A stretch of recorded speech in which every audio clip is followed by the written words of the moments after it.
mendapatkan orang dari Stanford University, Profesor Heather, walaupun dari University of Queensland itu ada di Australia, tapi beliau dari Kanada. Jadi gitu teman-teman, perkenalan singkat dari beliau. Kalau saya perlu memperkenalkan diri nggak? Perlu. Ya, mungkin buat teman-teman yang belum pernah ketemu, saya udah ketemu beberapa mahasiswa saya. Saya Fajar, pengajar juga di Paramadina, di lingkungan internasional. Alumni Paramadina juga, tahun 2012. Dan kemudian melanjutkan pendidikan di University of Queensland di Australia pada tahun 2018 sampai 2019. Jadi teman-teman, tanpa membuang waktu lagi, kita akan mulai public lecture-nya. Tolong didengarkan dengan baik, tolong dihormati pembicara, dan serap ilmu sebanyak-banyaknya. Profesor Heather. Langsung aja. Udah langsung biar waktunya. Udah waktunya. Mungkin silakan Pak, kalau ada kesempatan dari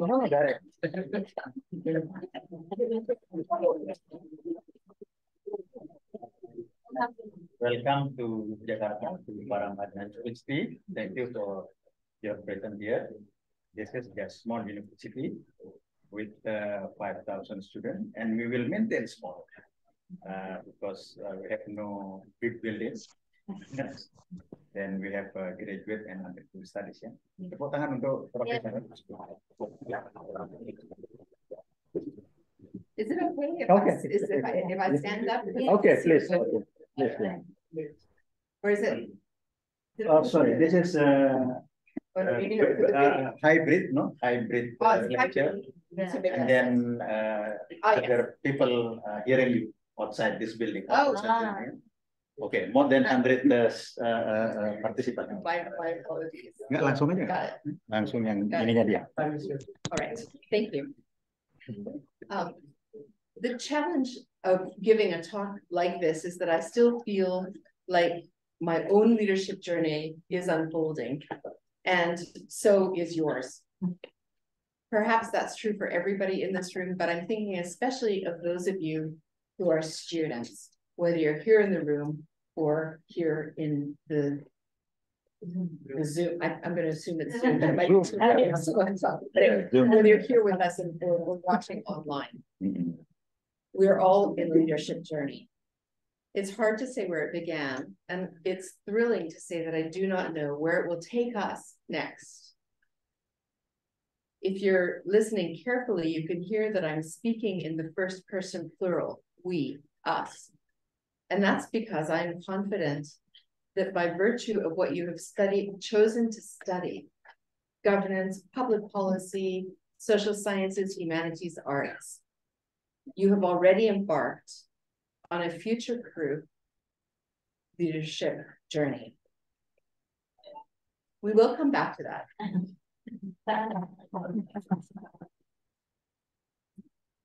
But first, I will tell you a little bit of my own story. I'm essentially using my own autobiography as a text to analyze. Those of you who might be familiar with the American theorist Brené Brown's understanding of leadership fundamentals will recognize perhaps the vulnerability at the heart of that, although it also comes from my background in cultural studies and literature, as your generous introduction suggested. Sadly, I am not an expert in politics or governance, as many of you are, so I shall defer to you in these matters. However, I am an optimist. So along the way, I will share some of my convictions about leadership and its development. So my story. I grew up in a smallish city in the north of Canada in a family that was not very well off. My mother did not have the chance to study at university, and my father does not have an undergraduate degree. He took what was called an executive MBA program at night, based on his qualification as a chartered accountant, which in turn he gained through apprenticeship and by challenging the national exams. My mother took in bookkeeping work while she raised my sister and me. Perhaps because they did not have the same chances at a university education that my sister and I ultimately did, my parents valued education a lot. When I was about 5 or 6, my father would set me a problem for the day before he went to work. What's the longest word in the book you're reading, he might ask. Or how many cups, how many quarters of a cup are in a cup? I would puzzle it out all day, and every night he would ask the same question when he got home. What did you learn today? From my father, I learned to take responsibility for my own learning, and that has been crucial to my own leadership journey. So I promised I would share convictions, and here is my first conviction. It is important to take responsibility for your own learning. The lessons from my mother were different. She got to be the fun parent. One of the things that she is fond of saying, and if you ever visit her, she will say this in the first 5 minutes. She likes to say, life is what happens when you're busy making other plans. This too has proved prescient for my development as a leader. I could not possibly have imagined, far less planned, the places that my education would take me.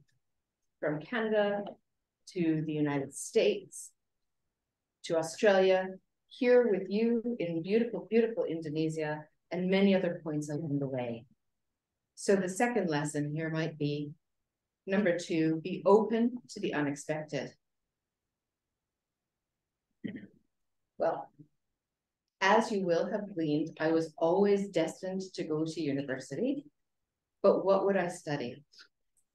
I consulted a very early generation computer-based career counseling program, which diagnosed me as being perfectly suited for furniture repair. That was not a good day, and it was not a good night. But after I went back and, refined some of the answers and downplayed my capacity for repetitive activity, the truth emerged. I should be a teacher, and this resonated with me.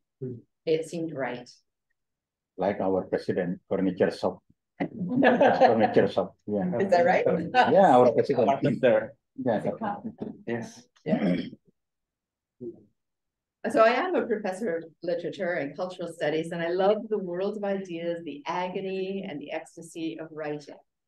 But for me in my career, teaching has always been the most consistently enlivening aspect of my job.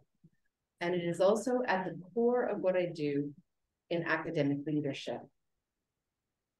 My understanding of what teaching entails at the university level is profoundly influenced by Bill Redding's important book called The University in Ruins, in which he argues that academic teachers have an obligation without end, an inalienable obligation that plays out initially in the classroom, but is never restricted to it. That obligation is first to students, but also to thought and ultimately to justice. If I had to say in a sentence what my mission is, at this point in my career, it is this: I build academic leaders. And I do this because I truly believe that this is how we build a brighter world inside and outside of universities. So here's my third takeaway. It is important to do what you love. I can tell that you're good listeners, and so you will suspect that I'm glossing over some of the difficulties in the material, some of the challenges. You are right. I will tell you that in leadership, there is sometimes loneliness. I first experienced this when I went to graduate school at Stanford. There was a direct flight from the city I was living in, which is called Edmonton, to San Francisco. And in 3 hours of that flight, I moved away from everybody that I knew. And when I got off the plane, I realized I do not know a soul here. If you come to UQ, you will not have that experience because you know Magellan. But this was a different moment. So I did not know a soul. And I'm not sure whether you know this, but Americans make tea in a very unsavory way. They take a tea bag, they put it in a mug of cold water, and then they put the whole thing in the microwave. What? 5 years of this I was facing. So I was homesick and uncertain, and I did not know whether I could stick it out. I was quite sure the admissions department had made a mistake. Imposter syndrome big time. But they hadn't made a mistake, or at least no one has yet come to take that degree back. And so I learned the value of courage, which I define as knowing that something is difficult and doing it anyway. Leadership theorist Brené Brown has a slightly different definition. For Brown, courage is demonstrated when we show our vulnerability and take a risk, and here's the key, without knowing the outcome.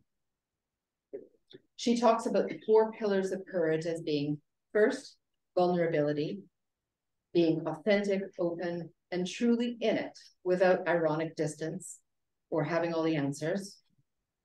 Secondly, courage is a matter of having clarity of values, knowing what you stand for and why. Thirdly, courage is demonstrated through trust, which has at least 2 aspects, both being trustworthy and demonstrating trust in others, being willing, in fact, to be the first person to demonstrate trust. And fourthly, what she calls rising with the necessary skills, taking yourself seriously enough to build the skills that you need to develop yourself and to develop others. So I will say, obviously, Brené Brown would agree with me on the 4th conviction that leadership takes courage. But her formulation is trickier than it sounds. Or rather, I believe that the 2nd and 3rd elements of the 4 that I named are relatively straightforward. So if you remember, vulnerability, which I think is tricky, clarity of values, pretty straightforward for us. Trust, fairly straightforward for us. And then the skills, again, trickier. Why do I think this? We in the Academy treasure integrity. We are in the Academy tend to be values led. We treasure integrity, fairness, the possibility of transformation through hard work, excellence, and if you'll allow me to sneak this one in, it's not universally held, but I really value creativity. In part because we are led by our values, we find it generally easy to build strong relationships. So the trust piece. Not always true for everyone, of course, but of the 4 tenets that Brown lays out, these 2 in the middle are the most straightforward. The others, the 1st and the 4th, are a little more difficult. Being authentic, open, and in it without knowing all the answers. And the last one, finding the resilience to bounce back from failures. To be vulnerable and not know the answers is, simply put, excruciating for those of us who prize knowledge. We achieve success as academics by being the exact opposite, by being the one who knows all the answers, the person with her wrist stapled to her forehead, ready to answer the question before the teacher even gets to call on you, getting the top marks, getting called on first in class. Admitting that we don't know the answers only becomes more difficult as we move along from prestigious high school to highly ranked university to coveted postgraduate program. And because we get rewarded for getting high marks, very few of us have any experience of failing.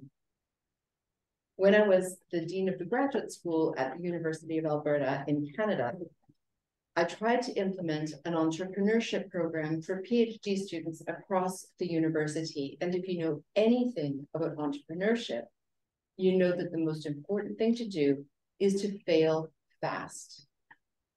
What I discovered is that PhD students used to getting the high mark, PhD students who got where they are precisely by always getting the high mark, had no experience of failing ever.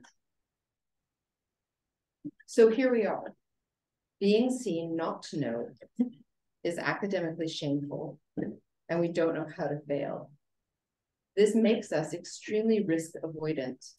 And this is ironic in an organization that enjoys an unusually high degree of professional autonomy. You are the experts in governance, so I defer to your knowledge here, but I do know something about the imagination. And I will tell you that playing it safe all the time ultimately cramps the imagination, perhaps even the soul.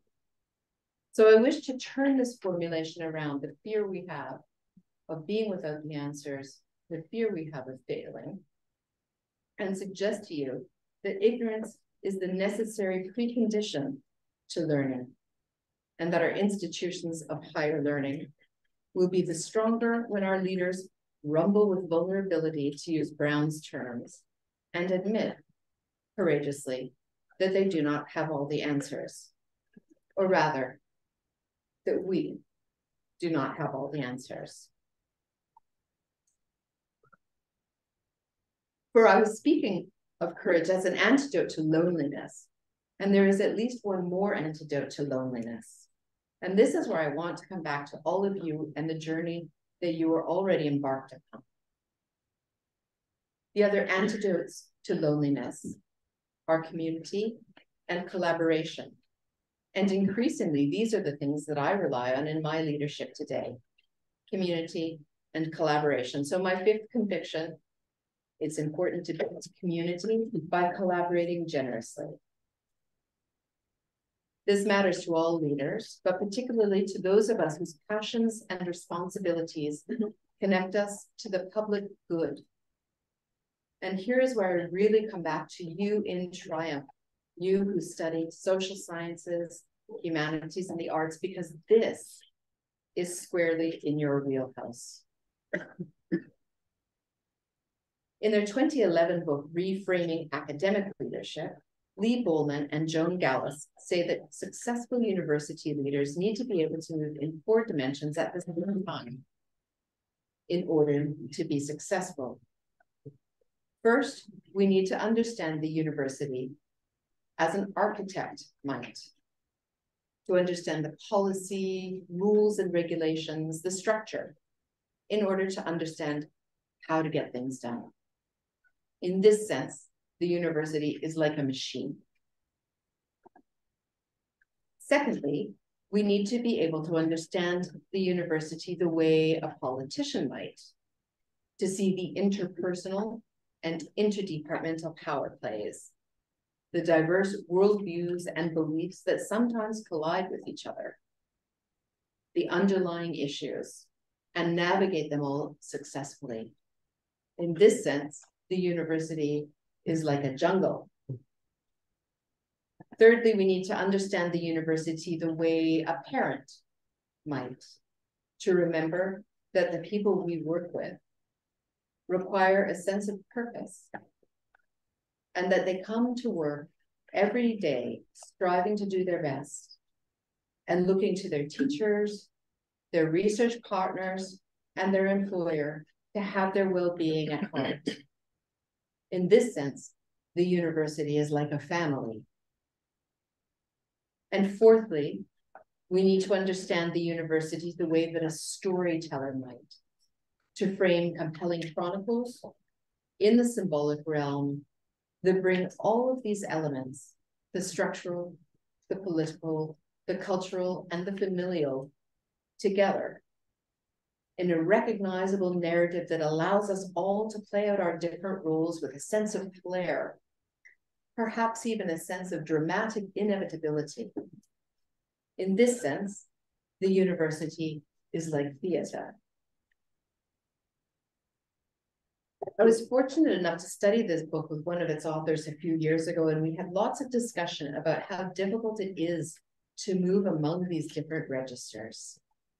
For one thing, and this will resonate with everyone who works in a university context. For one thing, it is often quite a significant challenge just to understand what's going on, given that the environment is what we call VUCA, volatile, uncertain, complex, and ambiguous. However, I would argue that those of us in the social sciences, the arts, and the humanities enjoy an advantage in VUCA contexts. The texts we study are themselves complex and ambiguous. The nature of human existence, causality in history, the prognosis for democracy, if not also volatile and uncertain, prone to rethinking.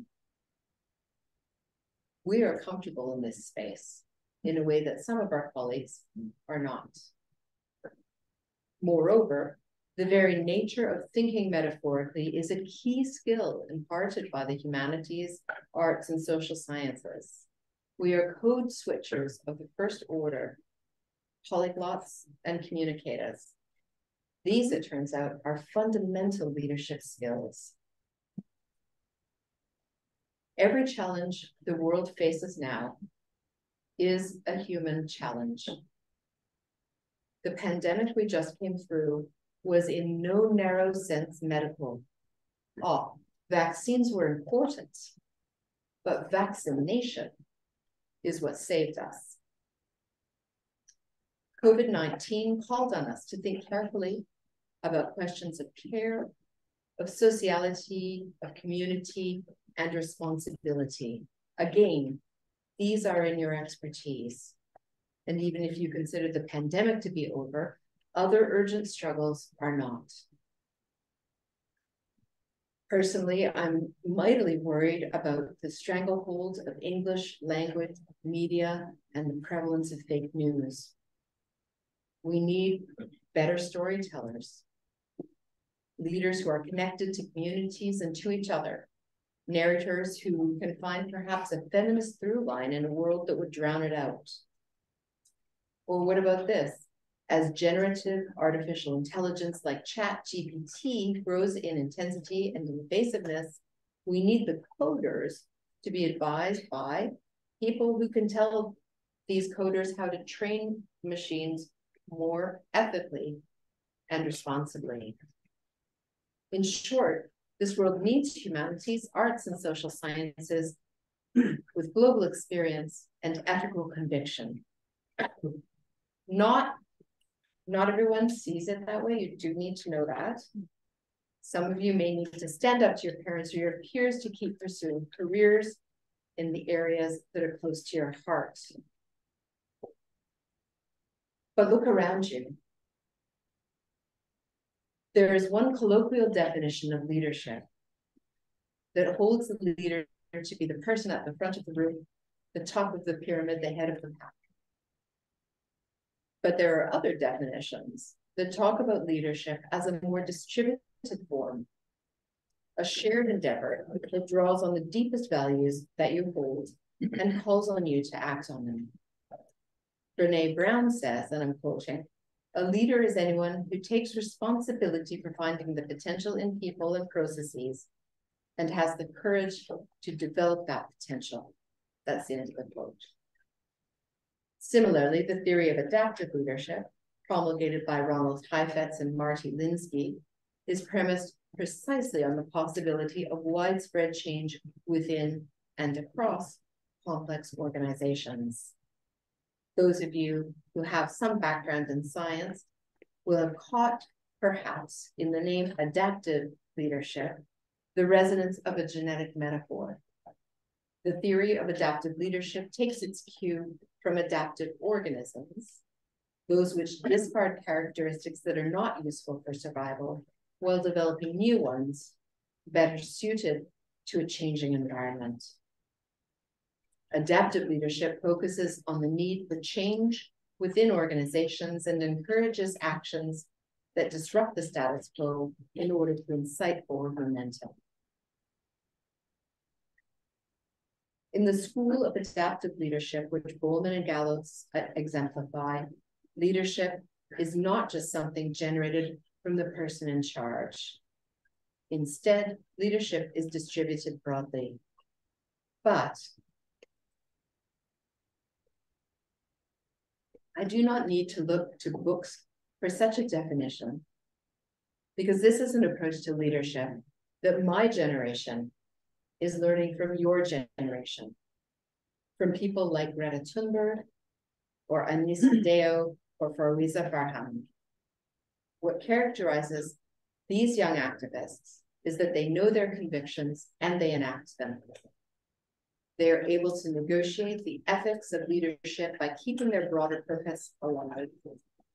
They integrate ambition with aspiration. They are vulnerable and courageous because they speak from their conviction.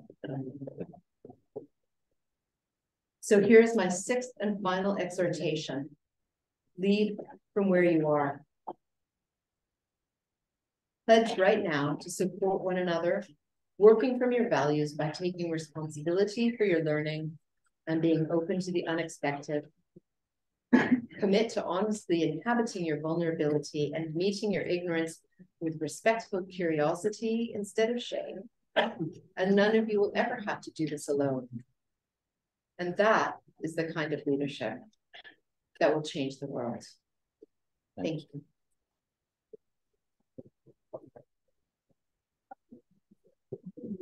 Thank you very much, Professor. Yeah, sure. Thank you so much for the lecture. So the lecture was reflecting to the journey that she's been through from the childhood until where she is right now. And I'm hoping you get the message and everything. And do you have any questions? I think the best way, yes, the lady in the back, please. Please introduce yourself, your name, and from which major are you? And then the questions. Louder, please. My name is Joanna Olorado Sanchez. I am from National News. First off, I would like to thank you for coming here. After learning more about your background and your story, a thought came to my head that while every person or every person who's on the journey of being great comes from different backgrounds, perhaps as a woman from a woman's perspective, there's still a sense of an underlying expectation of failure compared to others. And what would you say would be the focus as the driving force in order to achieve? Would you like to get the questions first, or do you want to directly answer it first? Whatever you think is better. Okay, I think we'll just get 3 questions first, and then Professor Heather will respond to that, and then after that we continue with another questions. Who else did it? Wait, after this we go to this side first. Be fair, okay? Yes, Asha, please.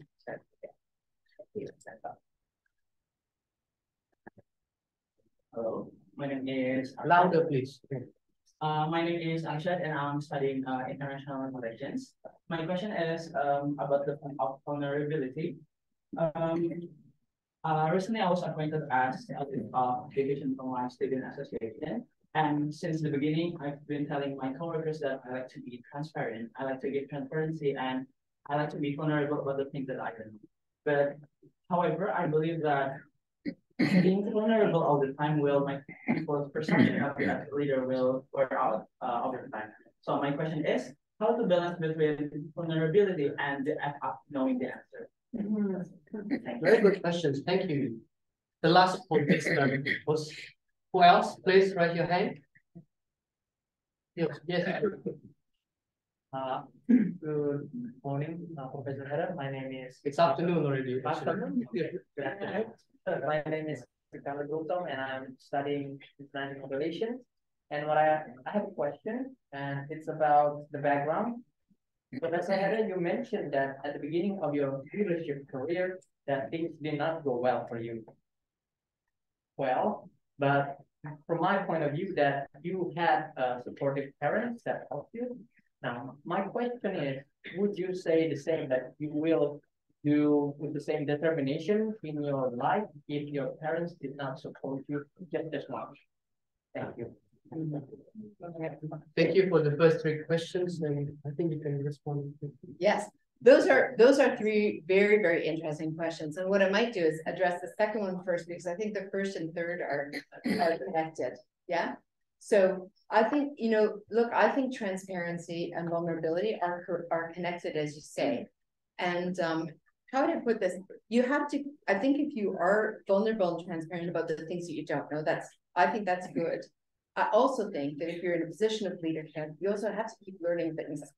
So if you're transparent and what you have to show people is that you can never be fussed to learn more than you do today, then you're showing them not a very good thing. And they're quite right to lose. I mean, I'm not saying this is true for you. I'm sure you're learning a lot, but it's that, right?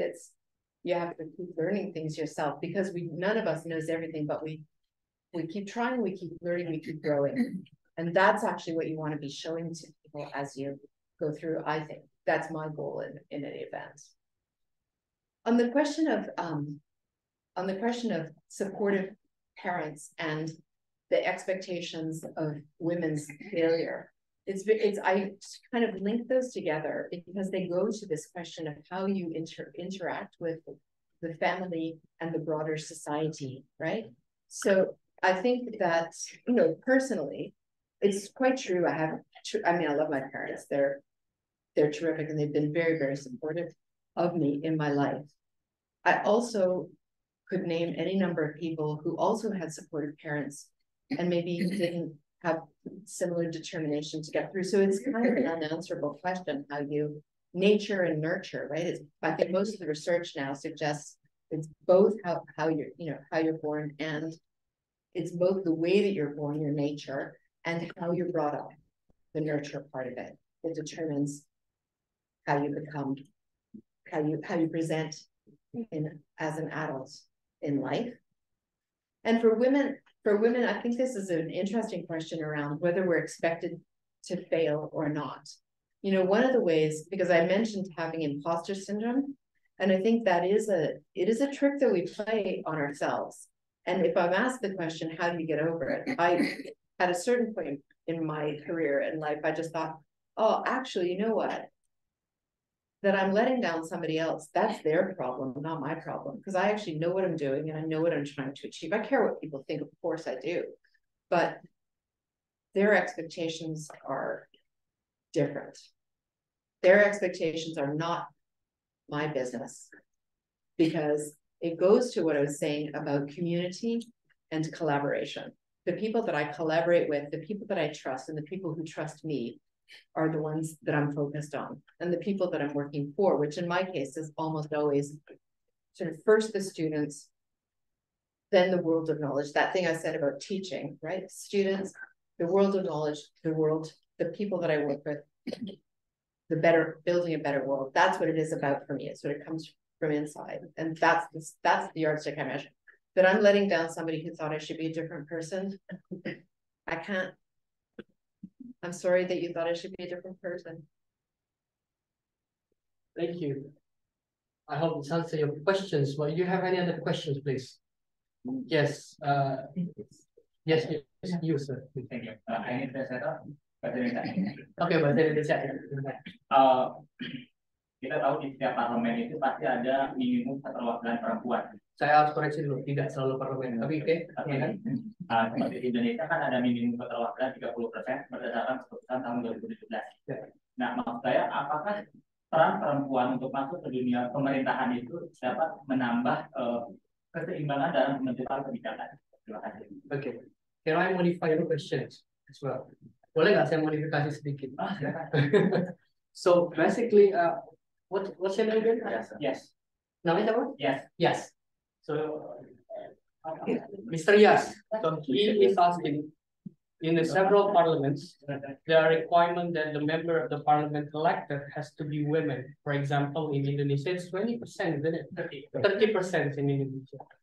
How do you see whether or not this certain policy going to empower women needs and women aspirations in regard to the public policy? Well, I had a lot of debate about this during my study, but yeah, I would like to hear your thoughts, of course. Any other questions, Marcy? Wait, dari Marcy only. That's the first question. We take another three. The next one, Wait, Mbak, silakan Mbak. So, good afternoon. My name is Casey Indeli. I'm from International Relations degree. So, the questions that I would like to ask is that first, I would like to say that I can relate to one of the convictions you mentioned earlier. So, and I've been facing that imposter syndrome too, and basically not knowing the answers to a lot of things, especially when I was in the class, especially during presentation as well. And I would just feel how do you overcome that, and especially when you're also working in a male-dominated field, how do you what challenges you face, and how did you overcome them? Thank you. Thank you. Dulu Mas, can what you were talking about in regards to leadership. you explain yourself first? My apologies. My name is Fatih Hamadi, third year I student. Okay, in regards to leadership, in terms of leadership, sometimes you do have to be stern in regards to handling issues. Sometimes you have to be soft. The thing that my question is in regards of how you make those tough decisions that might make you unliked by other people. As you stated previously in regards to other people's expectations, I think there's an answer to that, but I'd like to get into more details on how you essentially make those decisions and ensure that, you know, or you make, even though the decisions that you do might make you be disliked by other people, you keep on making those decisions, even when it's wrong and or right. And also how you tackle when you are. I think a part of learning something, a part of doing something that includes leadership is failing, as probably have been discussed before. How do you tackle that going forward in you making those unlikable decisions when you are right and when you are wrong, essentially? Yep. Thank you. Yes, the three first, and then afterward we continue. Yep. I forget your name. Yeah, Maisie. I want to go to your question first. And I think my answer to you around imposter syndrome and how you do things well as a woman in a male-dominated world is to say to you this: no one is good at everything. And what follows from that is you are good at things that other people are not good at. And so I'll tell you something I'm not good at: reading graphs. And I've been around people who they read in multiple dimensions at the same, in one instant. They can see, they get these things laid out, and they get the vertical axis, the horizontal axis in one. They understand the scale. They just get it. I know how to read a graph, but it takes me a long time. I look at it and I have to make conversational, I think. So the vertical axis is, and then the horizontal axis is, and the scale is, and what's actually being demonstrated, because what I'm good at is words. And another thing I'm good at is people. And a third thing I'm good at is politics. And so where I'm great is in meetings, where things are happening around the room. And I can say, right, this is actually a rehash of this other issue that I observed last week. What's really happening under the surface is such and such a thing. How this needs to be resolved is, right? Or I sense how people are feeling, and I think that comes more easily to women because we're socialized to understand their feeling and respond to that than most men are. Generalizations, not true for everyone, and not untrue for the other gender. But that's an example. And when you get into leadership, understanding what you're good at compensates for the things that you're not good at. Because those characteristics, like I was saying about the skills that I believe people in humanities and social sciences have, there's actually a very high degree of overlap between those skills and the skills that women in the cultures that I'm familiar with are acculturated to acquire. So that's what I would say. You will never be good at everything. And there will always be things you're not good at. So perfection, just give it up. But knowing who you are, knowing what you can be good at, and leaning into that, do that. And the rest, eventually you get to a place, and this is the great trick of it, eventually you get to a place where you can start working with people and choosing people who are good at the things you're not good at. So I always work with a data person. They supplement what I'm not good at. They're faster than I am. So that's my answer on that one. Do quotas work in governments? Yes, they're the only thing that work. And then is it Fatty. People call me Fatty. Australian people call me Fatty. Yes. Yeah, Australian people call me head, so I hear your pain. Yeah, the question of when to be stern and when to be soft, it's interesting. I think that I'm a big believer that honesty is important and that being clear is a form of being kind, even when you have things to say that people don't want to hear, because I believe very strongly in learning. We're all here to learn, and no one's perfect. So and it depends what you're talking about. Like, this can either be an interpersonal situation or it can be a big decision for the organization, and they can both be very difficult.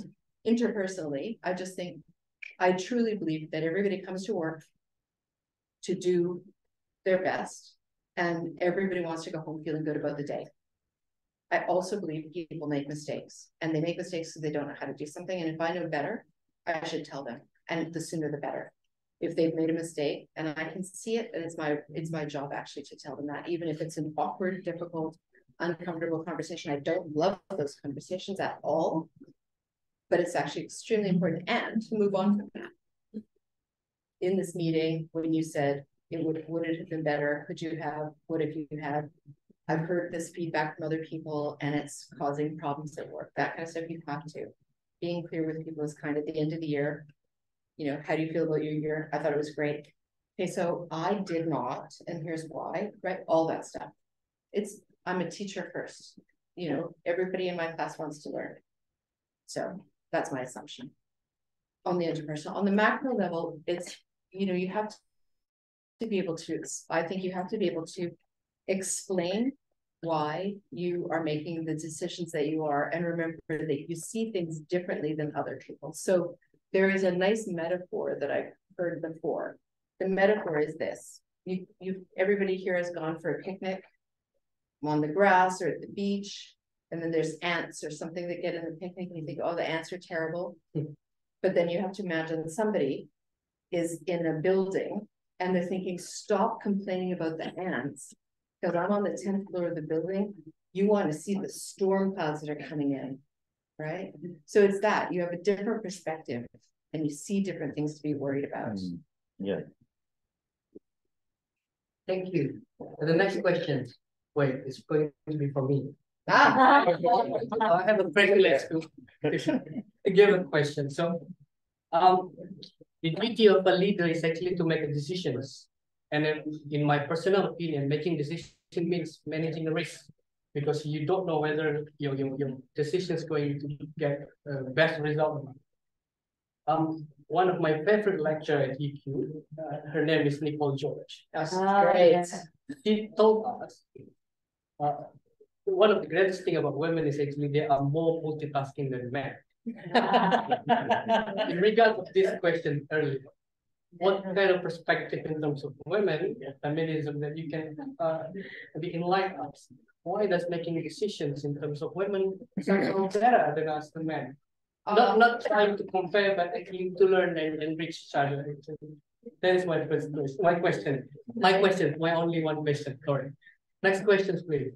The old generation. The old. Before young generation, now old generation. Okay. Your story is very important and interesting. Your story from the village in Canada, and your mother's not entering the university and your father only undergraduate, right? This is that are very much different from with Indonesia. like me, 60s, the old generation, 60s like me, and other generation, the first time entering the university, our father never, even they could not read or whatever. Yeah? So this is a vertical movement of our generation, actually quite fast in Indonesia. But I know I want to take your profile, your text to the macro level. Yes. You know, from only first generation entering university like me, and even this university only 27 years, yeah? And your father and mother entering university already? Not yet? Not yet. Not yet, yeah. Father. Only for, yeah. So now mobility, vertical mobility in Indonesia is very fast. You know the current situation. We had the president woman Megawati. You have also in Australia Julia Gillard, yeah? Yep. But never maybe in Canada, right? Kim Campbell. Oh, pernah sekali ya? Belum. Never ya? Belum. Kan, Oh, yeah. Kim Campbell. Oh, Campbell. All right. Already, yeah. But And she then not only that. was a short time. She was the prime minister for less than 1 year. Oh, Okay, yeah. But the whole leaders in my university here in Paramadina, mostly women, Yes. except the president, the rector. And then the member, the speaker of parliament, woman in Indonesia now. Minister of Foreign Affairs, Minister of Finance, wherever woman.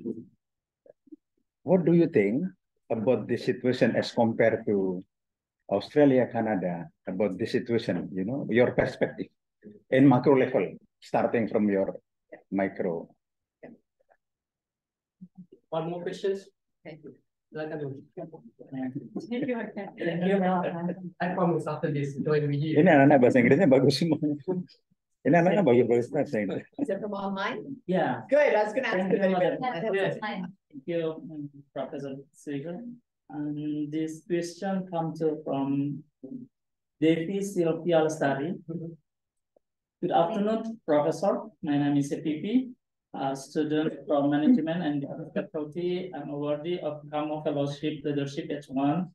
My question is, how do you think the leadership of women and how big the role of women today in the modern era? And in your view, do women currently have equality with men in terms of development in education and career?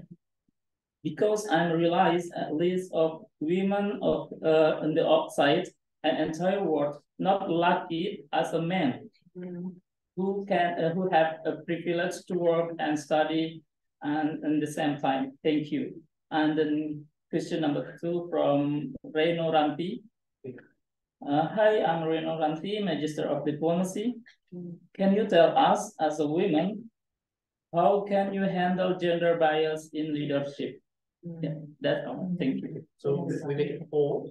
Yeah, extra. Yeah, extra. Because online. Thank you so much. Yeah. Please, Tanya. So in there, these questions all do have something in common with each other. I mean, in a sense, your question is the easiest around decision making, because I don't know if it's the same in Indonesia as it is in Australia or in Canada or in the United States. But if you're driving with a man and he doesn't know where he's going, if you're driving in a car and you don't know where you're going, who do you want to be driving with, a man or a woman? Right. Why? Because they'll ask somebody. So you're with a man. That's true. This is a stereotype. I know it's a stereotype a little bit, but you're with a man, right? You're like, maybe we should pull over and ask for directions. No, I got this. I got this. Yes. They don't got it. You're the woman. It's like, oh, I don't know where I am. Maybe we can ask. So it is about managing risk, right? And the risk is you will never get where you're going. And so I am making a little bit of a joke, but I actually do believe that women tend to be more consultative, and in complex organizations, this is the role of it. Ultimately, it's my call. Ultimately, I have that responsibility. But when I make that call, I want to make sure that I've actually considered it from all angles. and that I've consulted as broadly as I can. And so that's why I was giving that slightly flippant example there. I'm going to come back to your question last, because it's a very complicated one. I think how do you deal with gender bias in leadership, is very difficult to answer in a wholesale way. I'm not sure, where's the camera is. There's the camera. Hi. I've not been looking at the camera the whole time. Thank you both for your questions. Look, I think the question about gender bias in leadership is an important one to be asking and to be on the lookout for. But the answer is probably specific to the situation. I go back a little bit to the answer that I gave to your colleague when I said no one is good at everything, but everyone is good at something, and being able to lean into those skills and triumph in that arena means that you're likelier to be noticed in that event, even if you're discriminated against somewhere else. I also think that calling out poor behavior on other people's part is important, but I say that recognizing that it's not always a pragmatic and practical thing to do. And again, it's very, very context specific. Do women have equality in education and in career? It's a very, and this is what gets into the rector's very interesting question about thinking at scale and how quickly this has changed. The answer is that women do not have equality in education because in most environments and in most disciplines, they now outnumber men. It's especially pronounced in health, in applied science and health. And this is true. I don't know the Indonesian scenario, but I do know a little bit about, for example, India, Saudi Arabia, Canada. I'm not sure about the US, Australia. And in those environments, health, certainly education, but education has long been a feminized endeavor. But things that haven't been, doctors, MBAs, engineers, women are outnumbering men in these fields. And it's happened, and this is your point, it's happened very, very quickly. It's happened very, very quickly.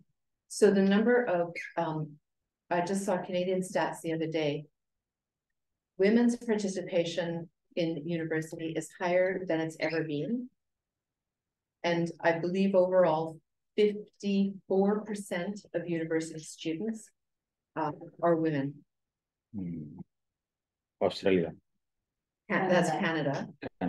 Australia would be similar. I haven't seen recent, but 54% in Canada from memory. You'd have to look this up, but that's kind of startling. And it's the same in master's level, same disproportion. And then it starts to vary. It starts to become by discipline in the PhD. So more, but still women are very well represented in areas that we used to think of as areas of underrepresentation for women, like engineering, health, applied science, other applied sciences, for example. That has happened in 12 years. So it is kind of astonishing. And I do believe, because I said I was an optimist, I do believe that means that they'll have, career equity. There is still a phenomenon that's, again, true in Australia, whereby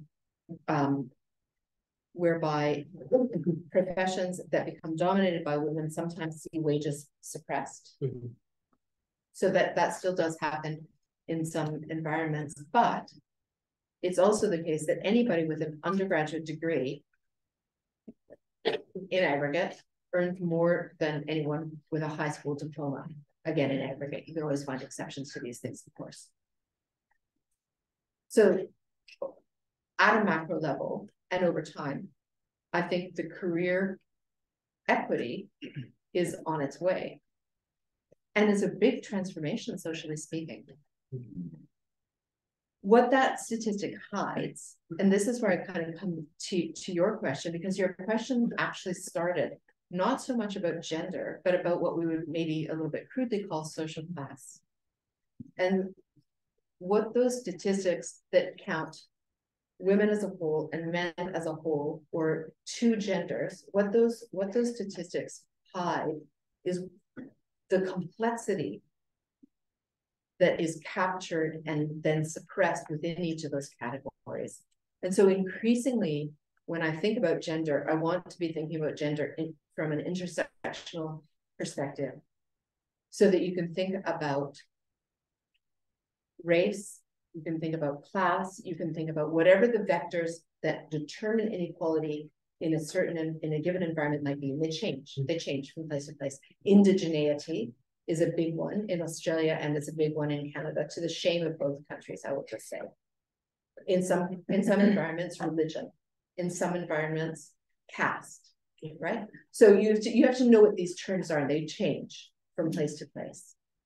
But being able to think about intersectionality, gender, and is actually gives you a much more nuanced understanding of how the world is changing, and of how to think about gender and multiple genders. Obviously, two is probably not enough for the 21st century that we're in.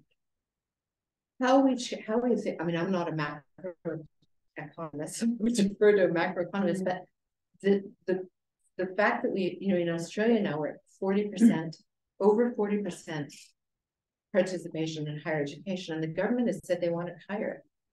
And I don't think we know how to imagine what 60% participation rate.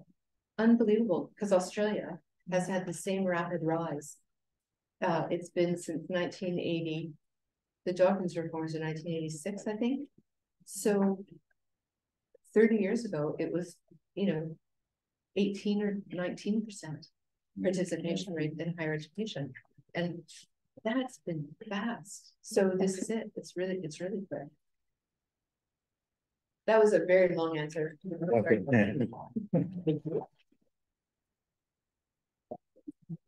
Okay. We have at least last two terms, so 6 questions really. And then I'll start with you. Thank you for giving the opportunity. My name is Nadia Hamida, and I am an international relations student. I'm going to talk about hegemonic masculinity institutions. Okay. Would that be right? Yes. In Indonesia, we have some, in global, right? Talking about defense or strategy, defense or security. It's always becoming so hard for women to get there. Because somehow, even though we have women peace and security institution right now from PBB, from United Nations. Yeah, United Nations, but it's still hard for women to be put in their in that position. In terms of Indonesia, we're talking about how it is so hard for women to be part, even though we are already maybe it's in the point of Prevention. Yeah, prevention. But it's also because of their bias gender, because women are black market. So that's why we with women, or we collaborate with women because they are other, because in terms of Indonesia, we're also talking about a family as an institution. And in the family institution, there will always be like a mother, kind of the one that runs the family actually, even though the father says is the one that should have to be as responsibility to do it. But I'm gonna talk about how it is so hard also, because even though women are in the prevention, but we are not really put or participate in the point of leadership, because there are actually no one in Indonesia, no women in Indonesia that are input or departing on the leadership of the defense and security in Indonesia. I have to correct you on that. I have to correct you on that, but you can go on first. Okay, but actually in the institution, like BNPT, maybe there are no women in leadership, right? Because we're talking about the statistics, because it is so hard, because mostly it's from the police. Yeah. We're talking about the police. There's still less women in police, it's only 6%. Now in Indonesia, no, it's only 6%. In Indonesia, women are in the police department. What do you think about it? I hope you get the questions, but first, there was leaders in terms of security from women. In Banten province once, the governor was women, the head of the police was women, and also the head of the military base was women. Oh, It was, thank you. it was, but yeah, I think you get the points from her, right? Thank you. The next questions, please. Anyone? Yes, before, please. Louder, please. Well, first of all, my name is Vivo. I'm from International Relations Region. If someone gets appointed to be a leader in some organization, and the people that we lead don't like us, like they don't appreciate us and don't do what we say, and they just do what they want to do. From Professor Heather's opinion, how do we face it? What if we got in that situation? Thank you. Next questions. Yes, please. Do again. Okay. Yes, continuing from the first question, it's more Oh, you're not satisfied enough, yes? Yeah. It's more of a genuine question. I want to ask, why do women think that they should be put in power? No, it's not a biased thing. I mean, imagine this. Let's say that the Ukrainian and Russian war, where men are forced to fight and the women don't. I mean, it's like thinking that we value women in home more than they are sent to death. It's not that we don't want them to be in power, in charge of this military or security. We just want them to feel like they are way more needed to be saved than sent to death. You get my point, Professor Heather? So that's my question. Why do women think that they want to put in this position where it's more of a dangerous thing than it is safe? That's just my genuine question. Thank you. Wait, 3. Please, Professor Heather. Is that 3? Yes, 3. Well, I don't know. I think everybody should wear yellow shirts. Just a thing I think. Good with that? Or maybe just all men should wear yellow shirts. Because I think it's good. I can see this yellow shirt, good on you. I can see lots of yellow in this shirt, looks good on you. I'm just gonna say. We are in the same political coalition right now. Exactly. No, but also it's and I think if you wear this, it looks good. I think it's gonna be good for the birth rate. Thank you. You happy with that? Okay. Not thrilled. Because maybe you actually don't want just to be clumped with your gender. And made responsible for saving the birth rate of the nation. I'm just going to suggest, go out on a limb, suggest that, remind me the population of England? 275 billion. 275 million. Roughly half of those would be women, a little more, right? 51%? More than. Right. So half of that would be, again, I've already said not good at math in my head. So, how will 100 and 160, yeah. 140, 150. Really? 6% of the police? It does feel like we wouldn't need to have a policy about all women. Would be my answer to your question, if you see what I'm saying. But one thing, I can add a little bit from the questions, just a big picture. And one thing is really interesting, mostly of the, although they've been trained in the same way as the men, the police woman, for example, mostly they put on the PR, public relations position. Yeah, or traffic. Yeah. Right. Something like that. More. Or something about like the way how actually it's also because of we call it institution of hegemonic masculinity where it starts from men and becoming and somehow men becoming the norm, right? Because men becoming the norm, even though there are women, they've been feeling this women becoming only decoration, something, or either the reason why there are women there is also because they have this familiar way of thinking as such as men, because it's always becoming the norm. And when it's becoming the norm, everyone kind of has this thing.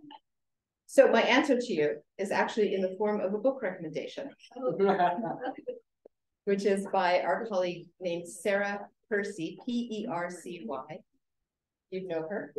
And she just wrote a book about women in the Australian military. It's similar issues, but actually one of the things that she argues in that book is that there are always more than you think there are. And it's interesting because I actually just heard it play out. So you said there was no one, and you were like, actually, right? So I think you would actually find that to be quite a good book to read. So that's the answer. And then FIFO, where's FIFO?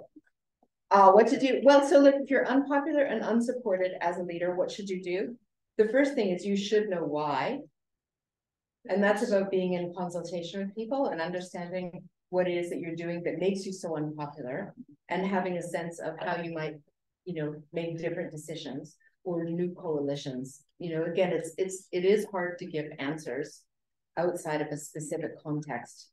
But if you find yourself in a position where you're unsupported and unpopular, and it's because you're making decisions that need to be made. I mean, there are casualties of history, people who are great leaders and made good decisions, but were not supported. But I think there's probably more people who needed to do a bit more work on the ground to make allies, make compromises, and ensure that they had, maybe better refined ideas or something. I think that would be my answer.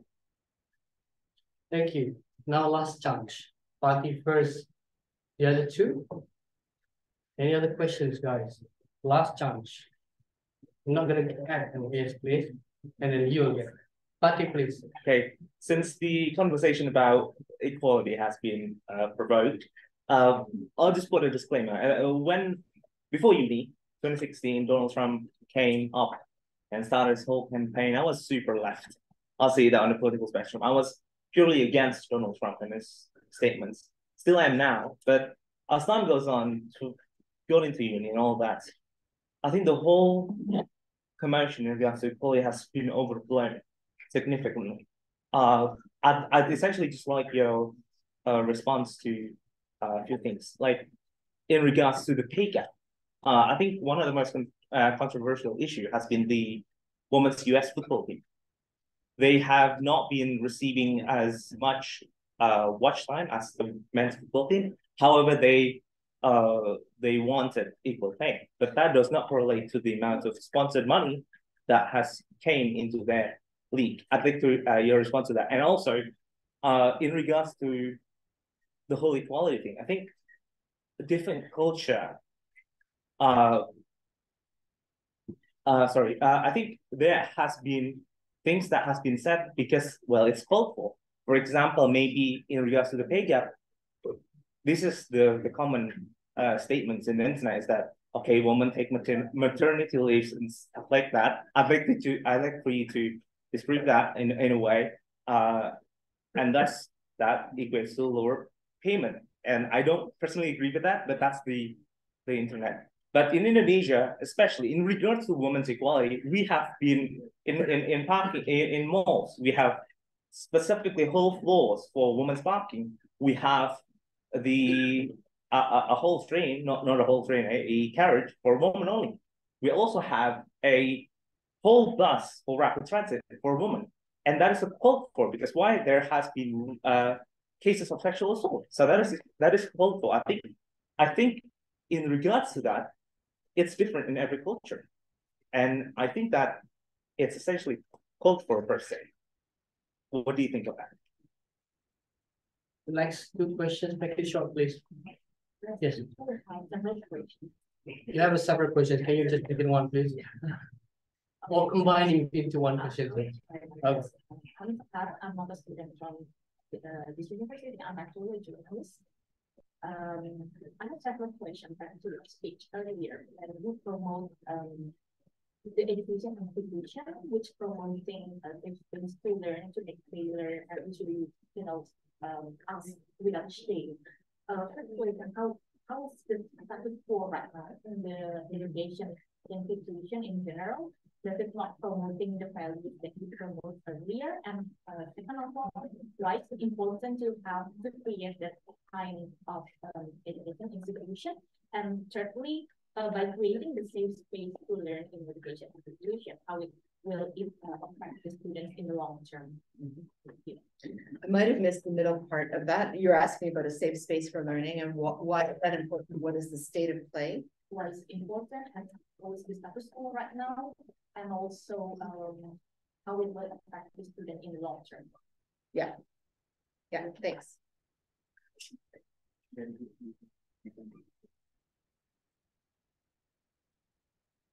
That question, please. Maybe first introduction.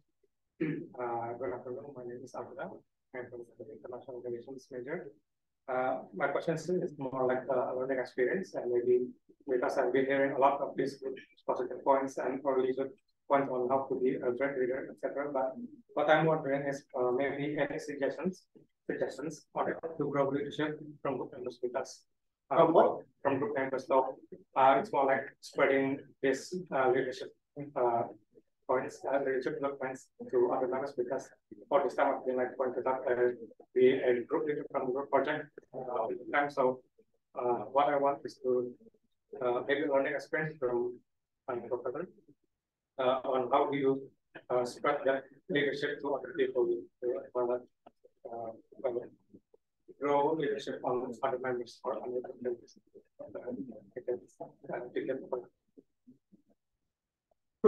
Thank you. So that's a really interesting. How you grow leadership from group members is a really interesting one, because it requires taking a chance, and it requires extending trust, and it requires being willing to fail. Because what we know about being in a group is that we don't control everything that happens in a group. And so you really do, I think, genuinely have to give people an opportunity to show what they can do. And sometimes they will let you down, and they will let the group down, and they will let the experiment, the project, the opportunity down. That's on them.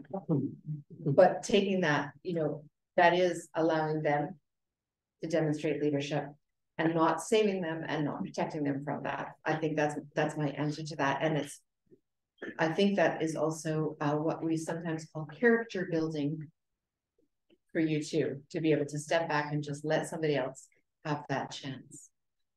It's hard. It's really difficult to do. I might, before I come back to the questions about a safe space, I might take on, I'm sorry, I wrote down here, the internet. Yes. That I'm being asked to the apologist for the internet, or to respond to the internet. So I'll take up the internet. Women's American football. So look, I have a really simple answer to that. I hate gridiron. So I would solve that problem by reducing men's playtime. But it's a wicked problem, and it comes up because it's an easy one to band-aid. But sure. How did the men's attract so much advertising revenue and crowds? I mean, US college, as they say, university, we would say, university football in the United States, a typical Friday night game, not a playoff game, nothing, but an ordinary game on a Friday night, 100,000 people come. Sorry. Is this football or soccer? Football. Football, okay. Is that what you're talking about? I was talking about soccer. Oh, so, sorry.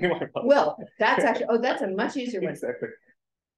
Women's soccer is everything. Men's soccer is terrible. Who is anyone here name me an American male soccer player? No. Does anyone know Mia Hamm? Yeah. Come on, like it's just not even like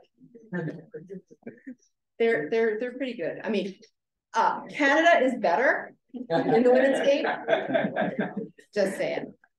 So, and I do think where I think that you and I agree is in this question of what equity might mean, which is a little bit different from equality, right? If equality means, and there's a little meme that goes around sometimes, and it's like equality is everybody, there's a fence that's one size, right? And people are different heights, but everybody's looking over the same fence, as opposed to equity, which is what do you need in order for everybody to look over the fence? And that's where I think about safe spaces, right? If people are being sexually assaulted, then provide the space where they're not going to be sexually assaulted, and other things that are necessary for the people of a nation to thrive. I think that that's absolutely crucial. And speaking of safe spaces, I think that it is, when you said that, I thought, did I say that? Did I say we had to have safe spaces for learning? But you're right, actually, I did certainly imply that. And I feel, one of the things that I often say is that learning at its best is a dangerous and unsettling venture.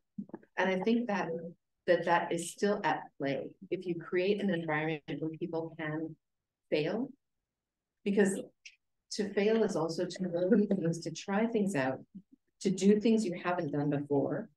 And that, for me, is a really genuine form of educational engagement. It allows students to test and try what they haven't potentially tested and tried before, which is it's not inauthentic, but it is exploratory. And for me as a teacher, providing opportunities for exploration is really crucial to the entire educational endeavor, because I think that we know that we don't live in what's in the best of all possible worlds. There's always more work to be done. This whole conversation has been about that, hasn't it? And so the long-term prognosis, I think, the long-term for me is well beyond the classroom, right? It's like, what kind of a world are we building? And for me, being able to provide relatively safe environments for people to explore, to test, and to try things out where they get feedback will actually produce better citizens. I really, truly believe that. Better citizens, and that's also what creates, I hope, a more equitable, just, and cohesive world. Thank you very much. So maybe this is the time for wrap up. What I can wrap from our discussions for today, actually, whether you are a woman or a man, never actually fear on what is coming for your future. Just do your best. Just do whatever you can do, and then you can master your leadership on yourself. Learn more and be brave. I really like the slogan at UQ, own the unknown. I was quite confused. What does that mean? Being unknown, it's actually a good thing because it will push you to learn more and then get more knowledge. And the thing that I also want to, what I can digest from your session is actually we have to go far away sometimes to find the future for us. If I can quote one of the very popular Islamic scholars, classical Imam Shafi'i, said, if you want mastering something, leave your hometown, go far away. Canada. Yeah. Canada.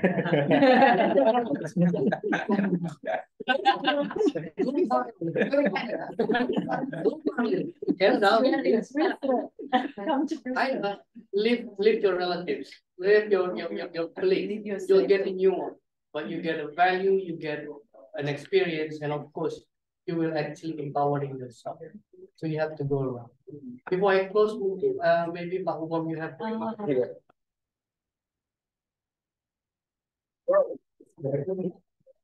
Yeah, thank you, everyone. Thank you very much, Professor Heather. Majela, finally I meet you.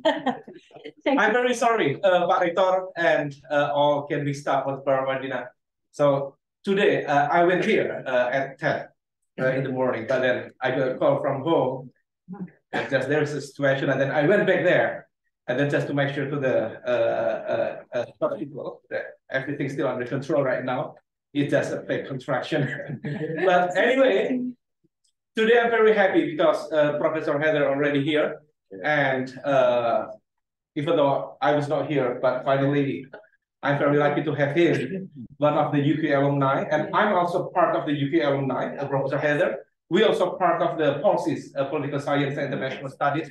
So some of the students here, Professor, they are taking the area study subject called Australia and South Pacific Studies. So today's a very, very great privilege to have you here. And the topic, women in leadership. So that's why in some cases, we also try to encourage the girls, especially in the class, hey, speak up, do something. Always, every single time. So that's why, hopefully, we really hope in the near future, when some of you could visit Brisbane, study there, not only Brisbane, but especially in the University of Queensland. I don't want to promote, but this is one of the best universities in Australia.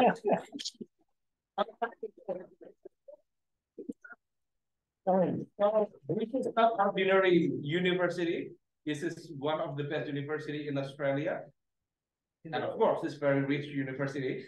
If you need scholarship, there are some scholarship there. But we are in Indonesia. Indonesian government also provides so many scholarship every single year.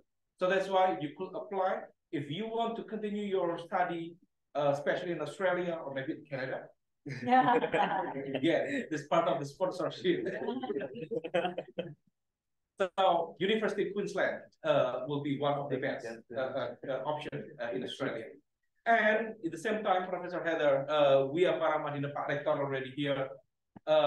We could claim that we are small but giant university. In terms of the quantity, we quite small, but we were designed to be not as big as what we want, because we try to get into the more specific segment within our urban society. But we got kind of fundamental issue, fundamental values in terms of Islamicness, moderate Islam, and then Indonesianness and modernity. So that's why this issue could be very meaningful for us. Indonesian people are majority Muslim society. But in terms of the women leadership issue, we could be much more liberal, foot by foot, much more progressive.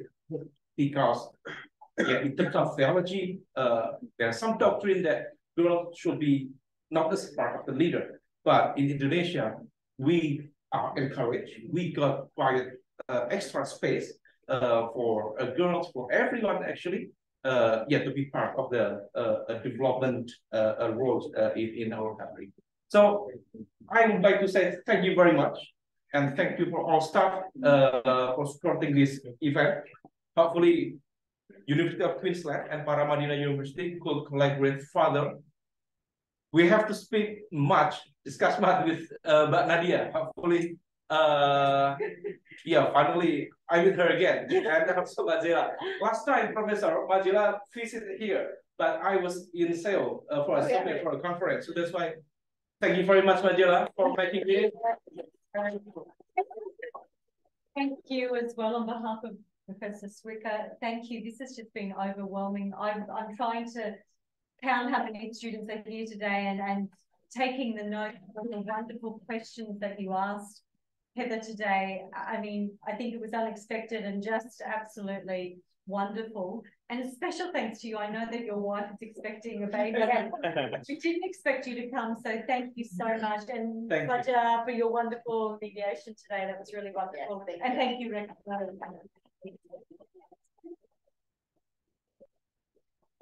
People are really close to the station. Do you have a closing remark? I feel I've talked enough. Thank you all for coming. Can we have picture? Kenang-kenangan So sini? we have the latest souvenir for you. Being presented by Pak Rector. Are the people still online or they gone? I think they still. Let's stay. Should I say? I should say. Oh, boleh Pak.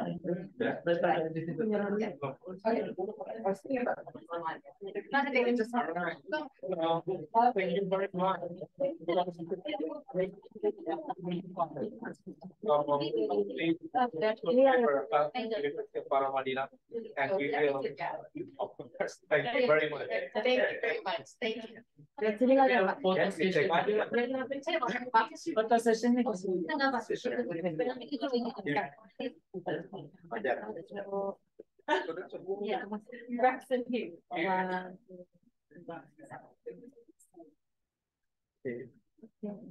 And where picture will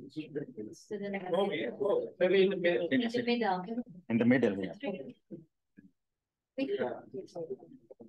Standing di mana berdirinya bagusnya? Gimana kabarnya? Juga. Bos ya. Saya sorry banget. Ini tadi bolak balik siap nih. Yang berdiri. Yang berdiri dong. Oh, with the student.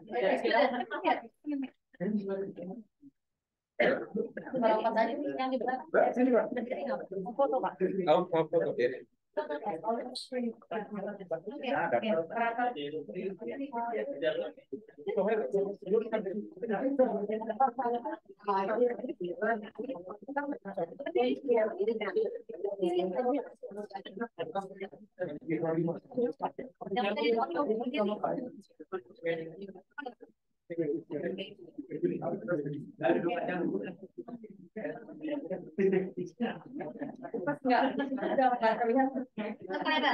Yang berdiri aja.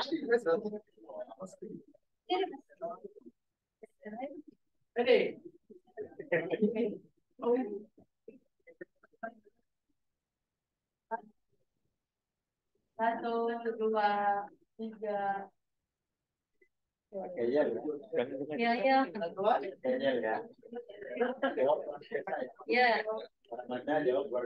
Ya. Video. Para Madinah. Ada foto. Satu, dua.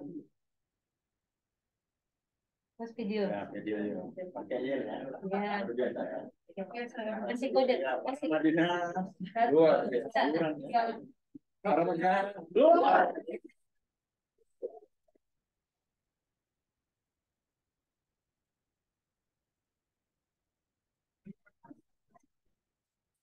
It's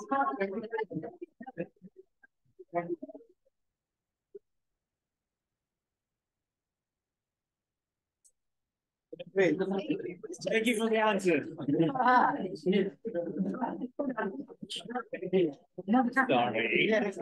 I had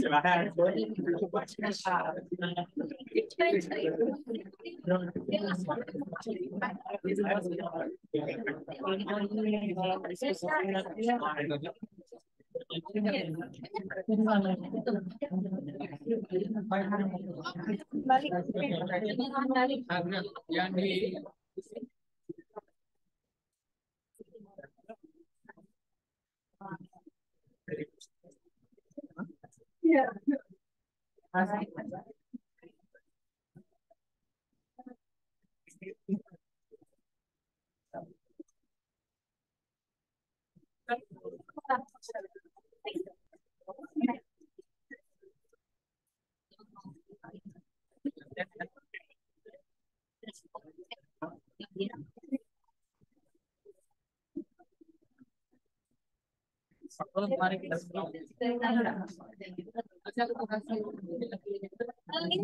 di Parekon, taruh di ruang Parekon nanti. Lu gimana sih mau lewat?